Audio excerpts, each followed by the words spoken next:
আলামিন কিয়ামতের ময়দানে 4টি প্রশ্নের উত্তর দেওয়া ছাড়া একজন মানুষকে পা নাড়াতে দিবেন না। আপনি ইমাম সাহেব হন, খতিব সাহেব হন, আলেম সাহেব হন, যেই হন না কেন, আপনাকে প্রশ্নগুলোর উত্তর দিতে হবে। এই প্রশ্নগুলোর মধ্যে থেকে একটা হলো, সম্পদ উপার্জনের ক্ষেত্রে আমরা সবাই জানি উপার্জনের প্রক্রিয়া হালাল হতে পারে।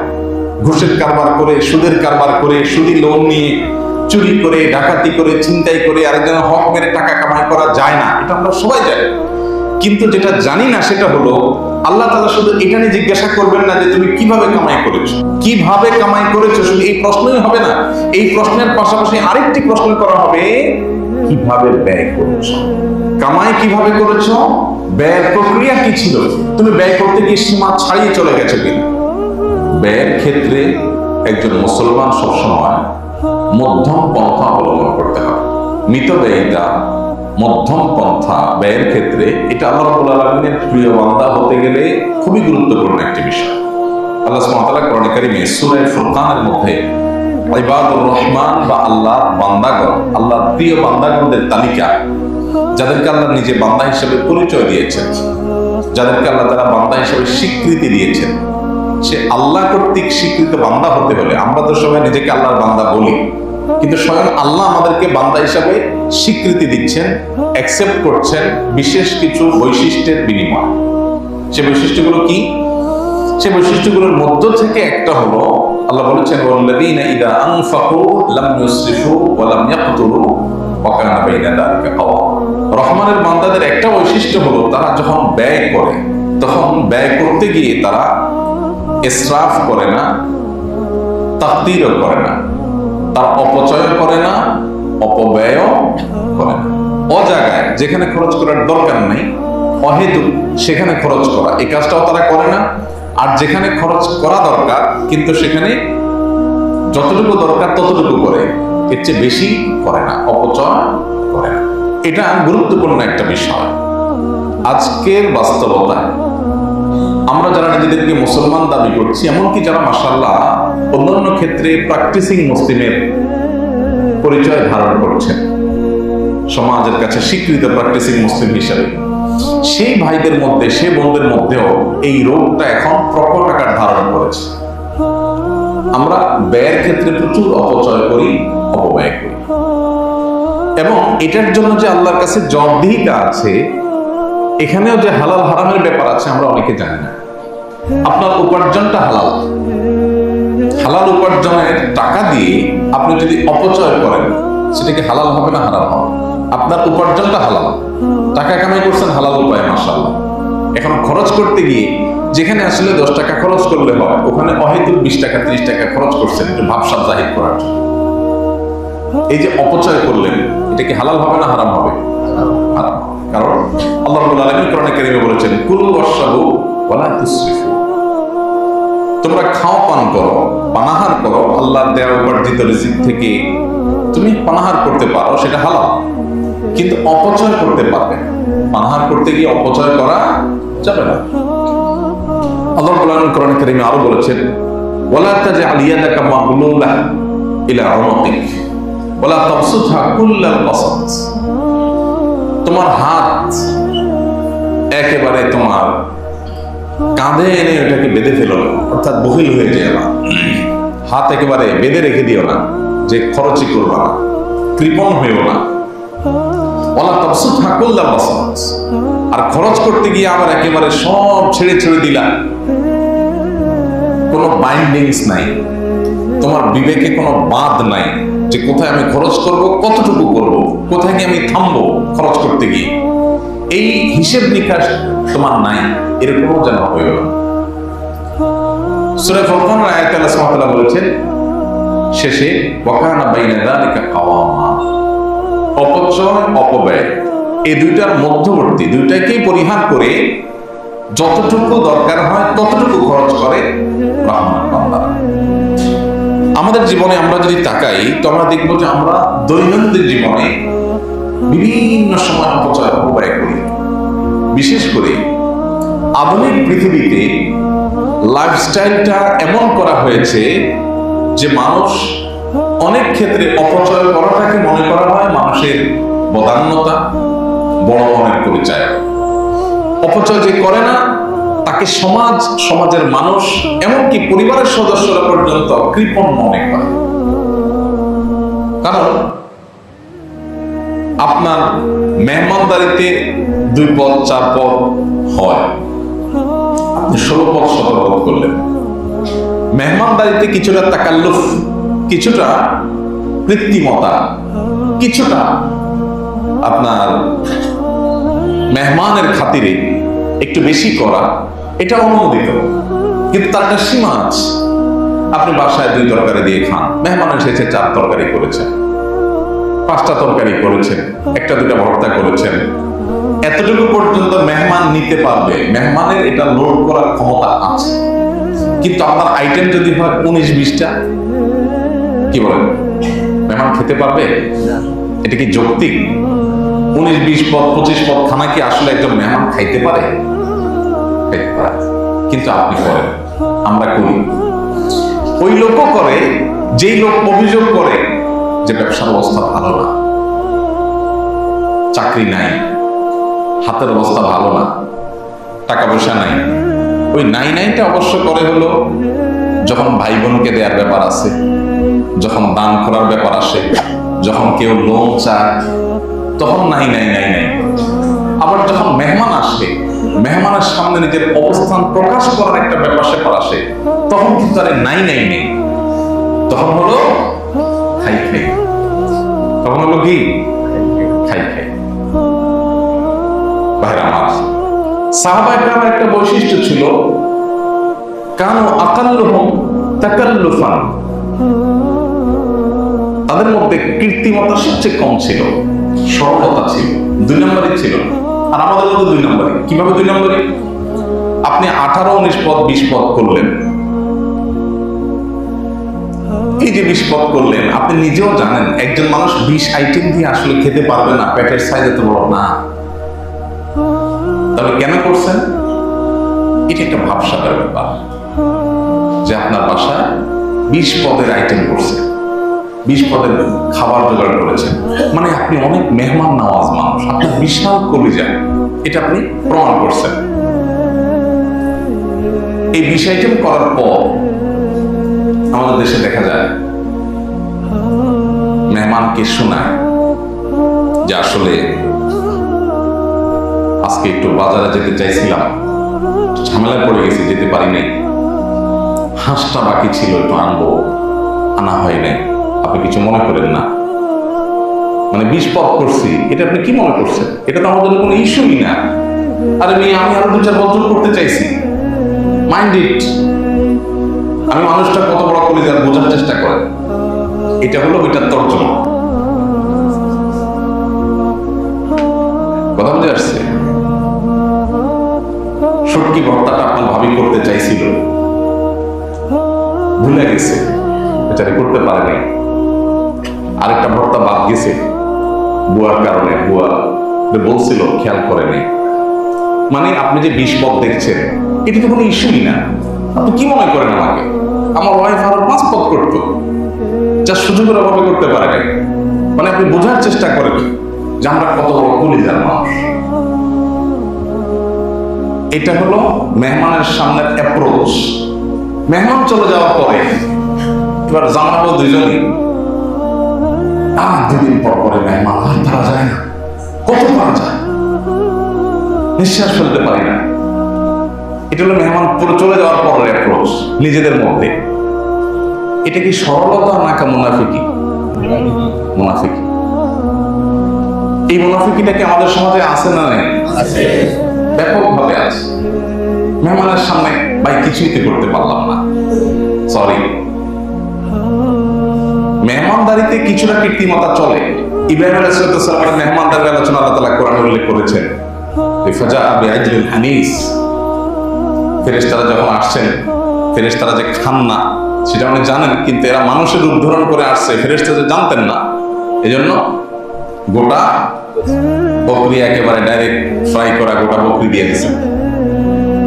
তো মেহমানদারিতে একটু আপনি বাড়াই করলেন। অবশ্য গোটা বকরি দেওয়াটা কয়েকজন মানুষ, তো অ্যারাবিয়ানরা যা খায় একটা খায়, আপনি আবার ওটা বলেন না যে এটা তো অপচয় হলো। তাদের সিস্টেম হলো বকরি মেহমানের সামনে দিবে, মেহমান 8 জন 10 জন 20 জন যা আছে তারা খাবে, তারা খেয়ে চলে গেলে ওখানে এবার মহিলারা খাবে, পরিবারের লোকেরা খাবে, এরপরে বাচ্চারা খাবে, দফায় দফায় ওখানে খাবে। এটা হলো তাদের ট্র্যাডিশন। এখনকার আরবিয়ানরা অবশ্য অপচয়ের ক্ষেত্রে গোটা পৃথিবীতে তারা চ্যাম্পিয়ন হয়। যে পরিমাণ খানা তারা অপচয় করে এটা পৃথিবীতে তারা ছাড়া এত অপচয় পৃথিবীতে কোনো জাতি করে না। দুর্ভাগ্য আমাদের জন্য ভাইরা। তো আমি যেটা বলছিলাম, এই যে অপচয়, আমি একটা উদাহরণ দিলাম মেহমানদারের ক্ষেত্রে। আননেসেসারি, অপ্রয়োজনীয় হিউজ করলেন। বিয়ে শাদীতে যেটা হয় সেটা তো বলার কথা রাখে। কদিন আগে আমার পরিচিত এক ভদ্রলোক তার খুব কাছের একজনের বিয়ের গল্প দিলেন যে কয় হাজার যেন মেহমান, আমন্ত্রিত মেহমান 1000 বা 2000 বা আরো বেশি হবে সম্ভবত, ফিগারটা মনে হয়। এই মেহমানদের সবাইকে বিয়েতে আসার জন্য সবার জন্য ড্রেস প্রোভাইড করা হয়েছে। মাথা থেকে পা পর্যন্ত কি পরবে টোটাল সেট, এক একটা সেটের দাম 20 থেকে 30,000 টাকা এক একজনকে। খাবার দাবার পরে মানে এগুলো করে বিয়েতে আসবেন। এটা এখন নাকি শুরু হয়েছে। আমার এখন এটা দেখার দুর্ভাগ্য হয়নি। বরযাত্রী অর্থাৎ বরযাত্রী ছেলে পক্ষ তাদের জন্য এক রকমের ড্রেস, আর মেয়ের পক্ষের যারা তাদের জন্য আরেক রকমের ড্রেস। ড্রেস দেখে বোঝা যাবে কে কোন যাত্রী, কে কোন পক্ষের। তো এই ড্রেস আনার জন্য এক একজনের জন্য এইভাবে খরচ করেছে। কত কোটি টাকা যেন খরচ করেছে, সেটা বিশাল বড় কোনো ফিগার। এটা হলো বিয়ে। ইন্টারেস্টিং বিষয় হলো ওই বিয়ে সম্পর্কে কিছুদিনের মধ্যেই আমরা শুনতে পেলাম ওই বিয়েটা সামান্য কয়েকদিন টিকেছে, কয়েকদিন মধ্যেই বিয়েটা ভেঙে গেছে। তো আমাদের সমাজে এরকম অপচয় ঘরে ঘরে জায়গায় জায়গায় পায়। আমরা অনেকে হয়তো সুযোগের অভাবে সৎ, সুযোগের অভাবে সৎ, এত টাকা নাই যে অপচয় করবো। আমি আমার যোগ্যতা অনুযায়ী অপচয় করি, যতটুকু আছে এর মধ্যে অপচয় করি। ভাইরা আমার, আল্লাহ রাব্বুল আলামিন কিয়ামতের ময়দানে 4টি প্রশ্নের উত্তর দেওয়া ছাড়া, কোন কোন বর্ণনায় 5টি প্রশ্নের কথা বলা হয়েছে, এগুলোর উত্তর দেওয়া ছাড়া একজন মানুষকে পা নাড়াতে দিবেন না। আপনি ইমাম সাহেব হন, খতিব সাহেব হন, আলেম সাহেব হন, যেই হন না কেন, আপনাকে প্রশ্নগুলোর উত্তর দিতে হবে। এই প্রশ্নগুলোর মধ্যে থেকে একটা হলো ওয়ান মালিহি মিন আইনা ইকতাসাবাহু ওয়া ফিমা আনফাক। সম্পদ উপার্জনের ক্ষেত্রে আমরা সবাই জানি উপার্জনের প্রক্রিয়া হালাল হতে পারে।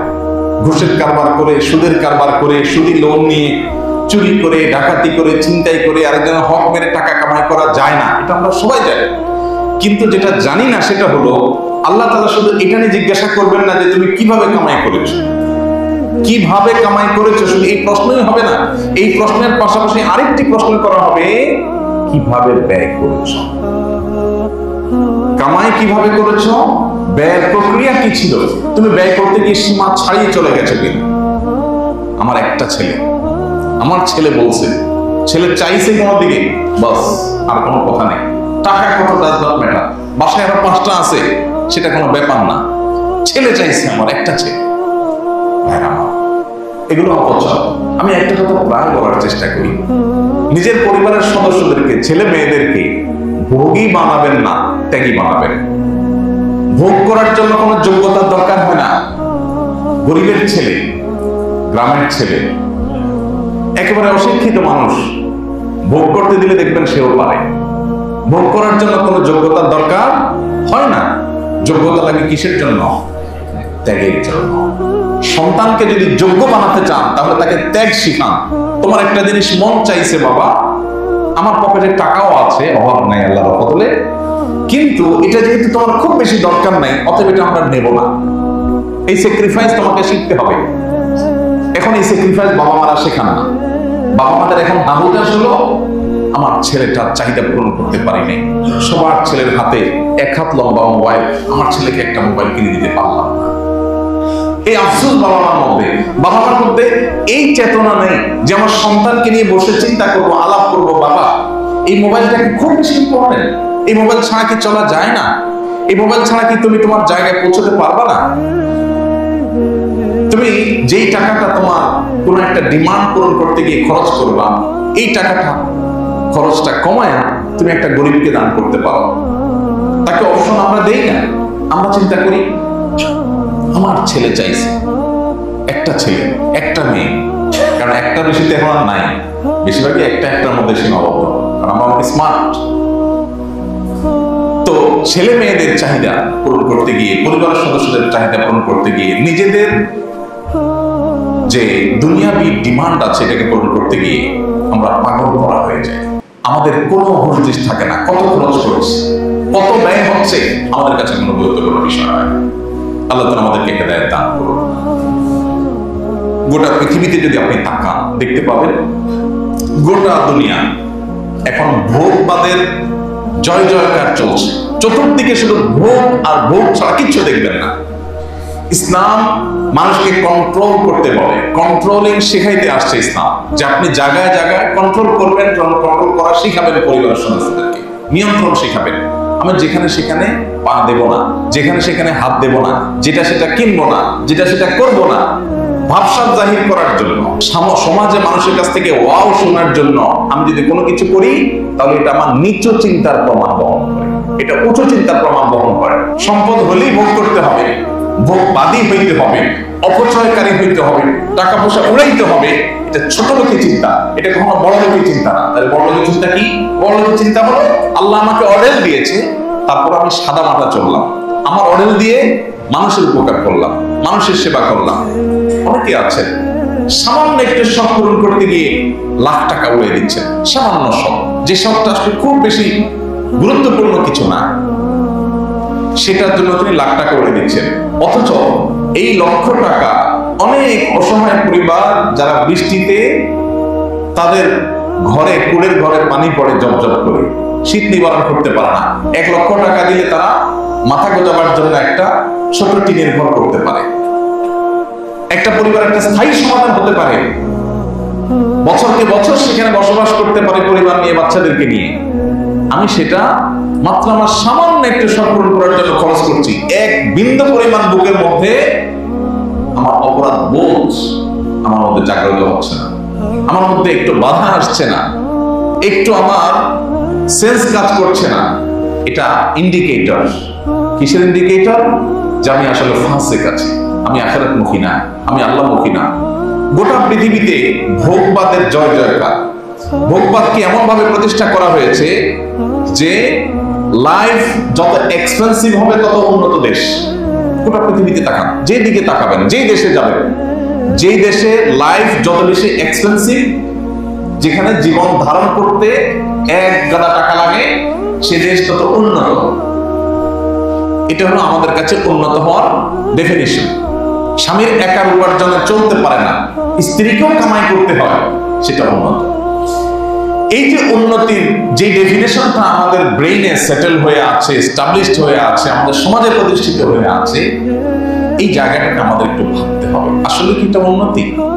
স্বামী স্ত্রী দুজন মিলে পাবে যাচ্ছেন, দিনভর ছুটাছুটি করছেন, দুজনেই 8 ঘন্টা ডিউটি করে আসছেন, করে 1 গাদা টাকা কামাই করছেন। আর স্বামী বাহিরে উপার্জন করেছেন, স্ত্রী বিস্তরের সাইডটা খুব ভালো করে দেখভাল করেছেন, স্বামীর জন্য যে প্রস্তুত থেকেছেন, বাসাকে প্রস্তুত করে রেখেছেন, ইন্টারনাল ইস্যুগুলো ডিল করেছেন, ছেলে মেয়েদের বিষয়গুলো খুব ভালো করে দেখাশোনা করেছেন। কিন্তু উপার্জন খুব বেশি করতে পারেন নাই, যেহেতু দুজন উপার্জন করছেন না। সুখ কি প্রথম অপশনে বেশি হবে না দ্বিতীয় অপশনে বেশি হবে? কোনো সন্দেহ আছে? ভাইরা আমার, গোটা দুনিয়ার দিকে তাকান, দেখবেন যে উন্নত বিশ্বে যারা গরিব, তারা গরিব কেন? বাসায় ওয়াশিং মেশিন নেই। অবশ্য বাসায় ওয়াশিং মেশিন তাদের সবাই বাসায় আছে। তাহলে গরিব কেন? গরিব এই জন্য যে তাদের যে টাকা আছে এই টাকা দিয়ে মাঝে মধ্যে ট্যুরে যাবে, এটা যেতে পারছে না, ওয়াইন কেনার টাকা নেই, এই জন্য গরিব। আর আমাদের দেশে এখন গরিবের সংখ্যা চেঞ্জ হয়ে গেছে। একজন গরিব কেন? কারণ তার একটা পছন্দের বাইক আছে, মাত্র 3-4 লাখ টাকা দাম, সেটা কিনতে পারছে না, এই জন্য সে গরিব। আরেকজনের বাসায় ওয়াশিং মেশিন নাই, সেই জন্য সে গরিব। আরেকজনের বাসায় এই ফ্যানের গরমে, এই গরমে ফ্যান চালায় থাকতে হয়, এসি নেই, সেই জন্য তিনি গরিব। অবশ্য গরিব এই সমাজের সব লোক, আমরা সবাই কি গরিব। নবী করিম সাল্লাল্লাহু আলাইহি ওয়াসাল্লাম চমৎকার বলেছেন, স্বর্ণের অক্ষরে লিখবার মতো একটা হাদিস। আমি বারবার এই হাদিস আপনাদেরকে শুনিয়েছি। তিনি বলেছেন, লাইসাল গিনা বিকাসরাতিল আরদ, অনেক উপায় উপকরণ, অনেক জিনিসপত্র, অনেক সহায় সম্পদ থাকলে এটাকে ধনী হওয়া বলে না, এটাকে সচ্ছলতা বলে না। তাহলে সচ্ছলতা কি? নবীজি বলেছেন, ওয়ালাকিন্নাল গিনা গিনান নাফস, সচ্ছলতা হলো যদি কেউ মনের দিক থেকে সচ্ছল হয়। মনের দিক থেকে সচ্ছল হওয়ার উপায় কি? উপায় হলো আমি যেই অবস্থায় আছি এই অবস্থায় তৃপ্তির ঢেকুর তুলে বলবো আলহামদুলিল্লাহ আমি অনেক সুখী আছি, আমার দরকার নাই। একজন ঢাকায় ভাড়া থাকেন, সামান্য বেতন পান, ফ্ল্যাট কেনার কথা চিন্তা করতে পারেন না। আল্লাহর বান্দা এই অবস্থাকে যদি অ্যাপ্রিসিয়েট করেন, এই অবস্থাকে তিনি যদি স্বাগতম জানাতে পারেন, তিনি যদি এনজয় করতে পারেন যে ফ্ল্যাটের মালিক আর আমার মধ্যে পার্থক্য কি, সেও ফ্ল্যাটে থাকে আমিও ফ্ল্যাটে থাকি, সে নিজেরটা থাকে আমি ভাড়াটা থাকি, বেশ কম কি, বরং তার চাইতে আমি আরো ভালো। সে নিজেরটা বন্দি থাকে, আমি আজকে একটা থাকি কালকে একটা থাকি। আমার যখন ঢাকায় নিজের থাকার জায়গা ছিল না, তখন আমার মিসেস এই ভূমিপল্লীতে বহুদিন আমরা ছিলাম। তো ভূমিপল্লীতে আমার মনে আছে এখানে যে কয়টা বাড়িতে ভাড়া ছিলাম আমরা কোনো ইউজড ফ্ল্যাটে উঠি নাই কখন। আমার ওয়াইফের একটা দৃষ্টিভঙ্গি হলো, সে বলে যে নতুন নতুন বাসায় উঠবো, কেউ ইউজ করে নাই, আমরা যে ওটা উদ্বোধন করবো, বরকত দিয়ে আসবো, বিল্ডিং করবে বাড়িওয়ালা, কোটি কোটি টাকা খরচ হবে, তা আমি মাত্র 15,000-20,000 টাকা দিয়ে থাকবো। 2 বছর 3 বছর থাকলাম, আবার মনে চাইছে আরেক জায়গায় যাবো, চেঞ্জ করে চলে যাবো। তাহলে যার ফ্ল্যাট নাই সে নিজেকে প্রবোধ দেওয়ার, সান্ত্বনা দেওয়ার, বরং খুশি হওয়ার, মনের ভেতর থেকে সত্যিকার অর্থে শুকরিয়া জানাবার বহু অপশন তার হাতে আছে। কিন্তু সে কি করে? শয়তান তাকে কি করে? ভয় দেখায়, শয়তান তাকে নিরাশ করে। সে বলে স্যাড, ব্যাড, আমার একটা ফ্ল্যাট নেই, অমুকের আছে তমুকের আছে, আমার নাই। জামাই বউ দুজন মিলে গালে হাত দিয়ে বসে আছে, মন খারাপ। কেন? কি সমস্যা? ভাতও আছে, তরকারিও আছে, চালও আছে, ফ্রিজে খাবারও আছে, পকেটে টাকাও আছে, ফ্ল্যাট নাই। এই জন্য তিনি অভাব বোধ করছেন। নবীজি সাল্লাল্লাহু আলাইহি ওয়াসাল্লাম বলেছেন, ওয়ালাকিন্নাল গিনা গিনান নাফস, মনের সচ্ছলতা হলো আসল সচ্ছলতা। যে ব্যক্তি মনে করে আমার ফ্ল্যাট নাই, কোনো ব্যাপার না, দরকার নেই আমার ফ্ল্যাটের, যেটা আছে আলহামদুলিল্লাহ, এলো ধনী, এলো। আর ফকির দেখবেন আসেন এবার সম্পদ থেকেও গরিব, এটা দেখাই। আমি এর আগে আপনাদের বলেছি এক্সাম্পল, 6 তলার পারমিশন পাইছে, 6 তলাই করছে, এরপরে রড বাইর করে দিয়ে দিচ্ছে। ছাদে উঠলে দেখবেন রড বাইর করা। কেন রে ভাই? 6 তলার পারমিশন পাইছে, 6 তলা হয়ে গেছে, রডগুলো কেটে সুন্দর করে ছাদটাকে সাজান না, রড বাইর করে দিচ্ছে। ছাদে গিয়ে তারা যদি জিজ্ঞেস করেন, ভাই সাহেব বা ভাই সাহেব রড বাইর করছেন কেন, কি বলবে? বলবে এখানে আসলে একটা টিন শেড 2টা রুম করার চিন্তা করছি, ভাড়া দেওয়া যাবে। এখন তার হাতে টাকা নাই, টাকা হলে তখন করবো। আছে 6 তলা, রড বাইর করে দিছে, আরেকটু করবে পারমিশন ছাড়া, যেতে ছাদ করতে পারবে না, টিন শেড হইলেও করবে। 5-10,000 টাকা ভাড়া আনতে আসবে 2 রুম থেকে, কোন এক্সপেন্সিভ এরিয়া। তো এই লোকটার হাতে এখনো টাকা নাই, কিন্তু তার এখনো সব বাকি আছে, চাহিদা আছে, টাকা নাই। গরিব না ধনী? গরিব না ধনী? চাহিদা আছে, টাকা নাই, নিশ্চয়ই গরিব। এ হলো গরিবের একটা চিত্র। আর ধনীর চিত্র দেখাইলাম, থাকে ভাড়া বাড়িতে, ফ্ল্যাট প্লট কিচ্ছু নেই, বাড়িও নেই, কিন্তু আল্লাহ যা দিয়েছেন এটাতে সে অনেক সুখী এবং হ্যাপি। নবী সাল্লাল্লাহু আলাইহি ওয়াসাল্লামের ভাষ্য অনুযায়ী ওয়ালাকিন্নাল গিনা গিনান নাফস, এই লোক হলো ধনী। কারণ তাকে যদি জিজ্ঞেস করেন, ভাই আপনার যে ফ্ল্যাট নাই, কোনো দুঃখ হয়? সে বলবে না, আলহামদুলিল্লাহ, কোনো সমস্যা নেই, আমার ফ্ল্যাট নাই মানে ঢাকা শহরের সব ফ্ল্যাট আমার, যেটা ভাড়া উঠবো ওইটাই আমার, ওই মাসের জন্য তো আমি আছি মালিক, আলহামদুলিল্লাহ। মরে গেলে দেখলে সব সেও রেখে যাবে, আমিও রেখে যাবো, বেশ কথা তার সাথে আমার কোনো নাই। মানুষ যখন আলহামদুলিল্লাহ বলতে চায়, তার 1000টা অপশন আছে, আর যখন আলহামদুলিল্লাহ বলতে চায় না, তখন হাজার কোটি টাকার মালিক হওয়ার পরও তার আফসোস এবং হালতাস করার অপশন আছে। নবী করিম সাল্লাল্লাহু আলাইহি ওয়াসাল্লাম মানুষকে এই জীবন দর্শনটা দিতে চেয়েছেন। আর ভোগবাদী পৃথিবী আপনাকে সারা জীবন অভাবী করে রাখবে, মরণ পর্যন্ত আপনার অভাব থাকবে। অপচয়, অপব্যয় এবং যে কোনো অর্থ করি ব্যয়ের ক্ষেত্রে যদি আমরা নবী সাল্লাল্লাহু আলাইহি ওয়াসাল্লামের বাতানো পন্থাকে অবলম্বন করি, তাহলে আমরা মানসিক এবং প্রকৃত অর্থে সুখী হতে পারবো, প্রকৃত অর্থে সচ্ছল হতে পারবো। আমাদেরকে কেউ কখনো অভাবে ট্রিট করতে পারবে না। এটা মানুষের মানসিক ব্যাপার। একজন মুসলমান খাইকারি হতে পারে না, একজন মুসলমান লোভী হতে পারে না, একজন মুসলমান ভাব জাহির করবার জন্য অপচয় করতে পারে না, অজাগায় অমাত্রে খরচ করতে পারে না, একজন মুসলমান ছেলেমেয়ে যা চাইলো তাই কিনে দিলাম, এরকম কোন বাধা এবং কোন প্রকার নিয়ন্ত্রণহীন জীবন যাপন করতে পারে না। আমাদের ব্যক্তিগত জীবনে এই ব্যয়ের নীতিমালা মেনটেন করা খুব বেশি গুরুত্বপূর্ণ। আমি এর আগে আমার নিজের বিষয় বিভিন্ন আপনাদের সাথে শেয়ার করেছি। যখন খুব অল্প উপার্জন ছিল, তখন ওই অল্প উপার্জনে আলহামদুলিল্লাহ চলেছে। আমার মনে হয় না আমার পরিবারের সদস্যরা, আমরা মাঝে মধ্যে এখনো আলোচনা করি যে এমন সময় ছিল যখন একটা ডিম আমরা 4 টুকরা করে খেতে হয়েছে, 2 বাচ্চা 2 টুকরা, আমরা স্বামী স্ত্রী 2 টুকরা। আলহামদুলিল্লাহ আজকে টাকা নাই, একটা ডিম কিনেছি। ধার দেনা করে আমার 4টা ডিম খেতে হবে, এই টেন্ডেন্সি কখনো আলহামদুলিল্লাহ ছিল না, এবং কখনো করিও নেই। আমি মনে করে সেই সময়ের কথা আমি মনে করে কয়েক বছর কাটিয়েছি। কোনো দোকানদার বলতে পারবে না যে একটু ভোগের জন্য কোনোদিন দোকান থেকে কখনো 10 টাকা বাকি নিয়েছে, নাই, খাবো আলহামদুলিল্লাহ। এবং এটার জন্য কোনো দুঃখও নেই, না যেটার জন্য কোনো দুঃখও নেই, বরং ওই যে 6 তলার পর রড বের করে রেখেছে, এদের দেখে আমার মায়া হয়, করুণা হয়, আহারে দেখে অভাব, আল্লাহ আমার মধ্যে অভাব রাখেননি। এই জন্য ভাই, অপচয় অপব্যয় বন্ধ করবো না আমরা ইনশাআল্লাহ। বিবাহ কেন্দ্রিক অপচয়, এটা তো ঘরে ঘরে জনে জনে, এটা না করলে তো কোনো ভাবসাবই থাকে না, এলাকার মান সম্মানই থাকে না। বেশাব মানুষ খাওয়াইতে হবে 200-300, বিশাল ডাকডোল পিটাইতে হবে। চিটাঙের দিকে বিয়ে উপলক্ষে রিক্সা চালক বেচারা গরিব মানুষ, দিনমজুর, তারপর তার আধা কিলোমিটার রাস্তায় লাইট লাগাইতে হবে। তার নিজের বাড়িতে বিদ্যুৎ আছে কিনা সন্দেহ, কিন্তু বিয়ে উপলক্ষে ওই আধা কিলোমিটার ভাড়ায় লাইট লাগাইতে হবে। এগুলোর বিরুদ্ধে আমাদের একটা সামাজিক সচেতনতা এবং সামাজিক সংগ্রাম আমাদের মধ্যে গড়ে তুলতে হবে, তা নাহলে আমরা কখনো প্রকৃত সুখের দিকে যেতে পারবো না। আমাদের ব্যক্তিগত জীবন থেকে নিয়ে রাষ্ট্রীয় জীবন পর্যন্ত অপচয় যদি আমরা বন্ধ না করি, তাহলে আমাদের অভাব কখনোই বন্ধ হবে না।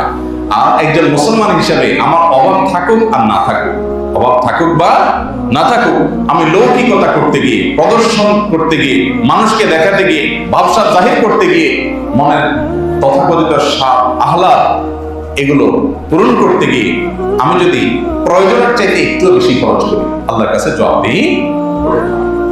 আমরা অনেকেই স্মার্টফোন কেনার ক্ষেত্রে দেখা যায় যে আমার যে ফোনটা আছে এটা চলে, কিন্তু লেটেস্ট একটা চলে আসছে, এইটা না কিনলে আর ইজ্জত থাকে না, কারণ সবার হাতে ওইটা আছে।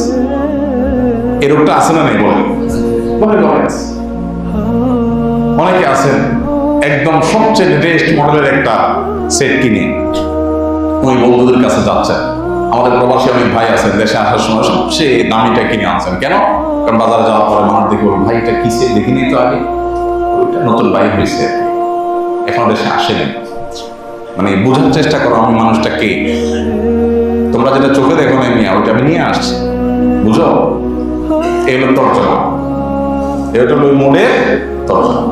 এই ধরনের মূর্খতা এখন জনে জনে ঘুরে ঘরে। আল্লাহ তাআলা কোরআনে কারীমে এই বিষয়ে আমাদেরকে বারবার করে সাবধান করেছে, ওয়ালা তুসরিফু ইন্নাহু লা ইউহিব্বুল মুসরিফিন, তোমরা অপচয় করো না, আল্লাহ তাআলা অপচয়কারীদেরকে পছন্দ করেন না। অতএব নেককার হতে হলে, দিনদার হতে হলে, জান্নাতি মানুষ হতে হলে, ইবাদুর রহমানের কাতারে শামিল হতে হবে হলে আমাদের ব্যক্তিগত জীবনে, পারিবারিক জীবনে, রাষ্ট্রীয় জীবনে সব ক্ষেত্রে অর্থের অপচয় বন্ধ করতে হবে, খাবার দাবার অপচয় বন্ধ করতে হবে, সব ক্ষেত্রে অপচয় অপব্যয় এটা বন্ধ করতে হবে, মিতব্যয়ী হতে হবে, মধ্যমপন্থী হতে হবে। আল্লাহ সব ক্ষেত্রে মধ্যম পন্থা পছন্দ করেন। আপনি কথা বলবেন সীমাতিরিক্ত লাউডলিও হবে না, আবার খুব আস্তে আস্তে করবেন যেটা বিরক্তিকর সেটাও হবে না। আপনি হাঁটবেন একবারে খুব আস্তে আস্তে হেঁটে মানুষের বিরক্তির কারণ হবেন সেটাও হবে না, অতি দ্রুত হাঁটবেন সেটাও হবে না। আল্লাহ তাআলা কোনো ক্ষেত্রেই মানুষের সীমা লঙ্ঘনকে পছন্দ করেন। আল্লাহ চান সব ক্ষেত্রে আমরা মধ্যম পন্থা অবলম্বন করবো। আমার অ্যাপ্রোচের মধ্যে ঢিলামিও থাকবে না, অতিরিক্ত টাইটও থাকবে না, মধ্যম পন্থা থাকবে। সব ক্ষেত্রে আল্লাহ তাআলা মধ্যম পন্থাকে পছন্দ করেন। আমাদের দিনটাই হলো মধ্যম পন্থী দিন, আমার উম্মতই হলাম ওয়াকাযালিকা জাআলনাকুম উম্মাতান ওয়াসাতা, মধ্যমপন্থী উম্মত। অতএব এটার জন্য পারিবারিক ডিসিশন খুব গুরুত্বপূর্ণ ব্যাপার। আপনি মসজিদ থেকে শুনেছেন, মোটিভেটেড হয়েছেন, এটাই যথেষ্ট না। আপনার পরিবারের সদস্যদেরকে নিয়ে বসতে হবে। অপচয় অপব্যয় কেন করবো না, কেন মিতব্যয়ী হবো আমরা, সে বিষয়ে তাদেরকে আলাপ শোনাতে হবে, তাদের সাথে আলোচনা করতে হবে, তাদেরকে কনভিন্স করতে হবে। পুরো পরিবার যখন সম্মত হবে, তারা যখন সবাই মোটিভেটেড হবেন, কনভিন্সড হবেন, তখন ইনশাআল্লাহ আপনার সামনের যাত্রাটা সুন্দর হবে। আর না হলে আপনি বলবেন মেতিব্যয়ী হই, আপনার ওয়াইফ বলবে তুমি আসলে কৃপণ মানুষ, এখন ওয়াজ শুনতে আসছো। বউ বাচ্চারা আপনাকে ভিন্ন কথা শোনাবে। এই জন্য তাদেরকে কনভিন্স করতে হয়, গোটা পরিবারকে দিন বোঝাতে হয়। ইসলামের জীবন দর্শনটা হলো আমরা খাই বাঁচার জন্য। মুসলমানরা খায় কিসের জন্য? বাঁচার জন্য। আর অমুসলমান বাঁচে খাওয়ার জন্য। যাদের ঈমান নাই আখিরাতের প্রতি, তারা বাঁচে কিসের জন্য? খাওয়ার জন্য। পার্থক্য বুঝতে পারছেন? নবী সাল্লাল্লাহু আলাইহি ওয়াসাল্লাম একাধিক হাদিসে তিনি এই কথা বলেছেন, কোমর যেন সোজা হয় সে পরিমাণ খাও, যে কোমর সোজা রেখে আল্লাহর ইবাদত করতে পারো। জীবন বাঁচাবার প্রয়োজনে খাবার খাও। তাহলে খাবার একটা হইলেই হলো। আর যে বাঁচে খাবারের জন্য, খাওয়ার জন্যই তার বেঁচে থাকা, তার তো বিভিন্ন রকমের খানা না হলে চলবে না। ইমানদারের যেহেতু জান্নাত আছে, আসল ভোগের জায়গা আছে, এটা তার কাছে কোনো গুরুত্বপূর্ণ ইস্যু না যেখানে আমাকে অনেক কিছু খাইতে হবে। আমি একবার এয়ারপোর্টের দিকে যেতে, যে হোটেলটা হয় কি নাম জানেন, একটা লামেরিয়া, ওই হোটেলে একটা বিয়ে পড়াইতে গেছিলাম। তো বিয়ে পড়া বের হয়ে আসছি, দেখি যে একটা মদের বার, ওইটার সামনে একটা বিজ্ঞাপন বড় করে একটা ফেস্টনের মতো, ওইটাতে লেখা আছে ট্রাই বিফোর ডাই। একটা মদের বোতলের ছবি দিয়ে লেখা আছে ট্রাই বিফোর ডাই। তো আমি ওখানে থেমে গেলাম। আমার সাথে যে কজন ছিল বললাম ভাই একটু থামেন, একটু কাজ আছে। কি কাজ? ওরা একটু আশ্চর্য হয়ে গেল, মদের দোকানে আবার কি কাজ হলো? একজন আমার বললো ভাই এখানে বেশি সময় ভাবে দাঁড়ায় থাকেন না, কে কোথেকে ছবি তুলে বলবে হুজুর মদের দোকানে সিরিয়াল ধরছে। আরেক মুসিবত হবে। তাই বললাম যে ছবিগুলো ইন্টারেস্টিং একটা লেখা পাইছি, ট্রাই বিফোর ডাই। মানে হলো পরিষ্কার না, মানে তারা বলতে চাচ্ছে যে তাদের এই যে মদের ব্র্যান্ডটা, আপনি যদি মরে যান দুঃখ থেকে যাবে, এটা একটু চাইতে দেখলেন না কেন? এটা খাওয়ার পরে আপনার মাতলামি, পাগলামি, ছাগলামি কোন লেভেলে পৌঁছে, এটা আপনি দেখার আগে দুনিয়া থেকে চলে গেলে দুঃখের ব্যাপার হবে। এই জন্য মরার আগে একটু চেক করেন, দুঃখ নিয়ে মরেন না।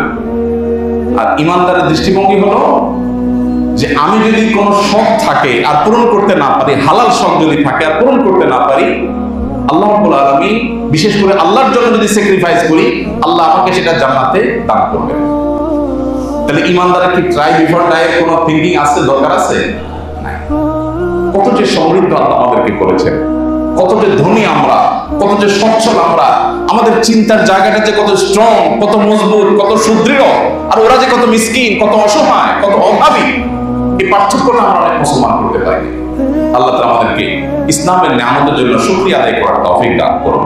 ইসলাম শুধুমাত্র নামাজে রোজাতে নয়, আমাদের আয় ব্যয়, জীবন ধারণে সব ক্ষেত্রে ইসলামকে সত্যিকার অর্থে চর্চা করা, ধারণ করা, কোরআন ও হাদিসের বাতানো পথে আমাদেরকে আল্লাহ তাআলা জীবন পরিচালিত করার তৌফিক দান